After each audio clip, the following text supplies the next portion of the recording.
राहणार आहे, हवामान कोरडं होणार आहे 5 तारखेपासून हे लक्षायचं.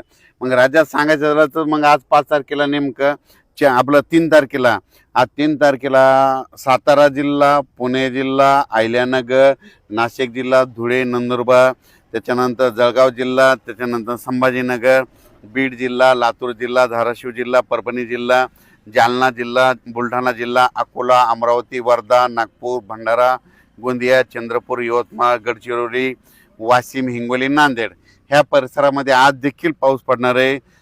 दुपारी 3:30च्या नंतर पाऊस पडणार आहे, म्हणून हा अंदाज लक्षात यायचा.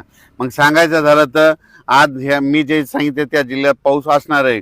अहिल्यानगरकडे देखील आज बऱ्याच भागामध्ये गारपीट होणार आहे. पुणे देखील आज खूप पाऊस पडणार आहे, म्हणून पुणेकरांना देखील अंदाज लक्षात यायचा. पण पुणेकरांना सांगू इच्छितो की उद्यापासून पुण्याचा पाऊस कमी होणार आहे, म्हणून हे देखील पुणेकरांना लक्षात यायचं.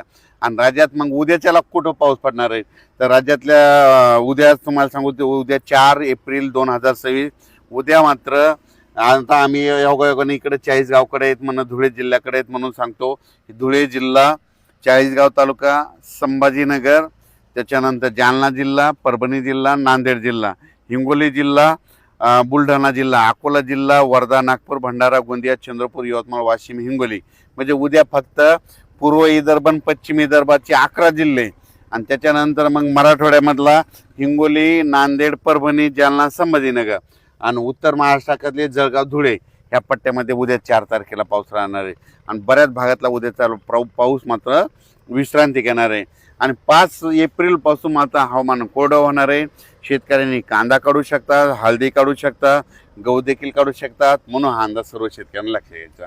सर, कोकणपट्टी, कोल्हापूर, सातारा त्या साईडची परिस्थिती कशी राहणार? कोकणपट्टीकडे आजच्या दिवसात पाऊस राहणार आहे. कोकणपट्टी, कोलारा, सातारा, पुणे ह्या पट्ट्यामध्ये आजच्या दिवसात पाऊस राहणार आहे. उद्यापासून मात्र तिकडला देखील पावसाचा जोर ओसरणार आहे, म्हणून हा अंदाज लक्षात घ्यायचा. सर, गारपीट होण्याचं कारण काय? एवढी गारपीट आतापर्यंत झाली नाही.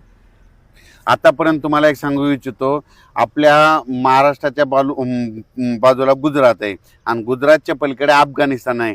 अफगाणिस्तानचं बाष्प आपल्याकडं कधीच येत नव्हतं, पण 2018च्या नंतर काय झालं, जानेवारी, फेब्रुवारी, मार्चमध्ये आपल्या इकडे ऊन तापायलंय. ऊन तापल्याच्या नंतर या ठिकाणी हवेची